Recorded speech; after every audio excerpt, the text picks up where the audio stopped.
ನಮಸ್ಕಾರ. ಇವತ್ತು ನಮ್ಮ ಗೌರಿಬಿದನೂರು ತಾಲೂಕಿನ ಸಮಗ್ರ ತಾಲೂಕು ಭೇಟಿಗೆ ಬಂದಿದ್ದೇನೆ.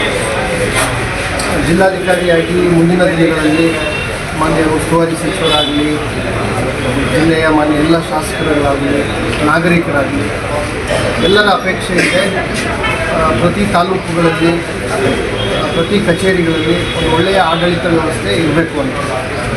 ಸೊ ಅದರ ಭಾಗವಾಗಿ ಇನ್ನು ಮುಂದೆ ವಾರಕ್ಕೆ 2 ದಿನ ಕಡ್ಡಾಯವಾಗಿ ತಾಲೂಕುಗಳ ಭೇಟಿ ಹಾಗೂ ಕುಂದುಕೊರತೆಗಳ ಒಂದು ಸಾರ್ವಜನಿಕ ಕುಂದುಕೊರತೆಗಳು ಅಹವಾಲುಗಳನ್ನು ತಕ್ಷಣ ಒಂದು ಕಟ್ಟುನಿಟ್ಟಾದ ಸೂಚನೆಗಳನ್ನು ಕೊಡೋದ್ರ ಮೂಲಕ, ಜವಾಬ್ದಾರಿಗಳನ್ನು ವಹಿಸೋದ್ರ ಮೂಲಕ ಅವರ ಮನವಿಗಳಿಗೆ ಸ್ಪಂದಿಸುವಂಥ ಕೆಲಸ ನಿರಂತರವಾಗಿ ಮುಂದೆ ಮಾಡ್ತೇವೆ. ಅದರ ಜೊತೆಗೆ ವಿವಿಧ ಕಚೇರಿಗಳಿಗೆ ಅನಿರೀಕ್ಷಿತ ಭೇಟಿ ಕೊಡೋದ್ರ ಮೂಲಕ ನಮ್ಮ ಎಲ್ಲ ಕಚೇರಿಗಳಲ್ಲಿ ಆಡಳಿತ ವ್ಯವಸ್ಥೆ ಸುಧಾರಣೆ ಮಾಡಬೇಕು ಅಂತಕ್ಕಂಥದ್ದು ಸರ್ಕಾರದ ಆಶಯ ಆಗಿದೆ. ಭಾಳ ಸ್ಪಷ್ಟವಾದ ಸೂಚನೆ ಇದೆ.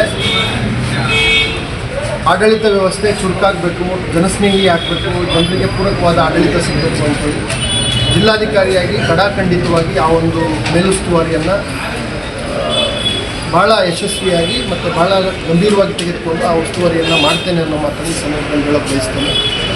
ಈಗ ಇವತ್ತು ನಗರಸಭೆ ಗೌರಿಬಿದನೂರಿನಲ್ಲಿ ಭೇಟಿ ಮಾಡಿದ ಸಂದರ್ಭದಲ್ಲಿ ಎಲ್ಲ ಅಭಿವೃದ್ಧಿ ಕೆಲಸಗಳು, ಉದಾಹರಣೆಗೆ ಒಂದು 134 ಕಿಲೋಮೀಟರ್ಗಳಷ್ಟು ಉದ್ದದ ಚರಂಡಿ ಇದೆ ಇಡೀ ನಮ್ಮ ನಗರಸಭೆ ವ್ಯಾಪ್ತಿನಲ್ಲಿ. 1 ವರ್ಷದಲ್ಲಿ ನಾವು ಅದನ್ನು ಸ್ವಚ್ಛತೆ ಮಾಡಬೇಕಾಗುತ್ತೆ. ಸೊ ಅದಕ್ಕೆ 1 ವರ್ಷದಲ್ಲಿ ಮಾಡಬೇಕು ಅಂದರೆ ಪ್ರತಿ ತಿಂಗಳಿಗೆ ಎಷ್ಟು ಮಾಡಬೇಕು, ಪ್ರತಿ ದಿನಕ್ಕೆ ಎಷ್ಟು ಮಾಡಬೇಕು, ಅದೇ ರೀತಿ ಬೀದಿಯನ್ನು ಸ್ವಚ್ಛವಾಗಿ ಇಟ್ಕೊಳ್ಳುವಂಥದ್ದು. ಒಟ್ಟು ಎಷ್ಟು ಕಿಲೋಮೀಟರ್ ಲೆಂತ್ನ ರಸ್ತೆ ಇದೆ ಇಡೀ ನಗರಸಭೆ ವ್ಯಾಪ್ತಿನಲ್ಲಿ.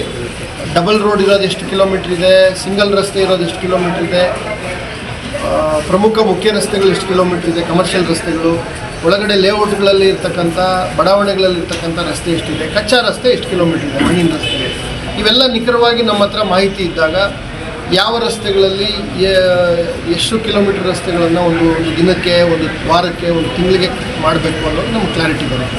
ಅದೇ ರೀತಿ ಚರಂಡಿಗಳು, ರಾಜಕಾಲುವೆಗಳು, ಎಷ್ಟು ಕಿಲೋಮೀಟರ್ ರಾಜಕಾಲುವೆ, ಅದನ್ನು ಎಷ್ಟು ಕಾಂಕ್ರೀಟ್ ಮಾಡ್ಕೊಂಡಿದ್ದೀವಿ, ಸುಸಜ್ಜಿತವಾಗಿ ಮಾಡ್ಕೊಂಡಿದ್ದೀವಿ, ಇನ್ನು ಎಷ್ಟು ಕಡೆ ಒತ್ತುವರಿ ಇದೆ, ಏನಾಗಬೇಕು, ಈ ಥರದ್ದೆಲ್ಲ ಮೂಲಭೂತ ಸೌಕರ್ಯಗಳು.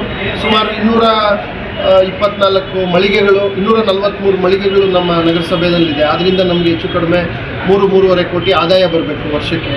ಈ ಥರ ಆದಾಯಗಳು ಎಲ್ಲೆಲ್ಲಿ ಬರಬೇಕು ಇವೆಲ್ಲವನ್ನು ಕೂಡ ಸದೃಢಗೊಳಿಸ್ತೀವಿ.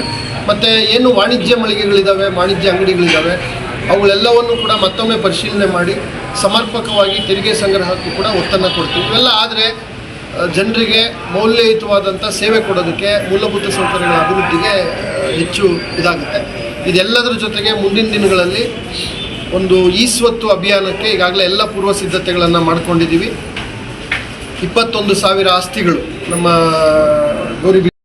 ಅದರಲ್ಲಿ ಕನಿಷ್ಠ 8,000 ಸ್ವತ್ತುಗಳಿಗೆ ಸ್ವತ್ತು ಕೊಡುವಂಥ ಒಂದು ವಿಶೇಷ ಅಭಿಯಾನಕ್ಕೆ ನಾವು ಮುಂದಿನ 1 ವಾರದಲ್ಲಿ ಚಾಲನೆ ಕೊಡ್ತೀವಿ.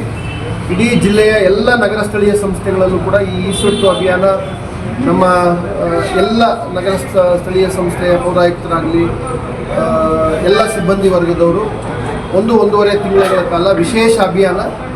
ಯಾರೇ ನಾಗರಿಕರಿದ್ದರೂ ಕೂಡ ಈಗ ಸರ್ಕಾರನೂ ಕೂಡ ಖಾತೆಗಳನ್ನು ಕೊಡುವಂಥದ್ದನ್ನ ಭಾಳ ಸುಲಲಿತಗೊಳಿಸಿ ಜನರಿಗೆ ಅವರ ಮನೆಗಳಿಗೆ ಭದ್ರತೆ ಒದಗಿಸಬೇಕು ಅನ್ನೋ ದೃಷ್ಟಿಯಿಂದ ಅವ್ರಿಗೆ ಎ ಖಾತಾ ಅಥವಾ ಬಿ ಖಾತಾ ಕೊಡಲಿಕ್ಕೆ ಈಗಾಗಲೇ ಸೂಚನೆ ಕೊಟ್ಟಿದೆ. ಭಾಳಷ್ಟು ಸರಳೀಕರಣ ಆಗಿದೆ.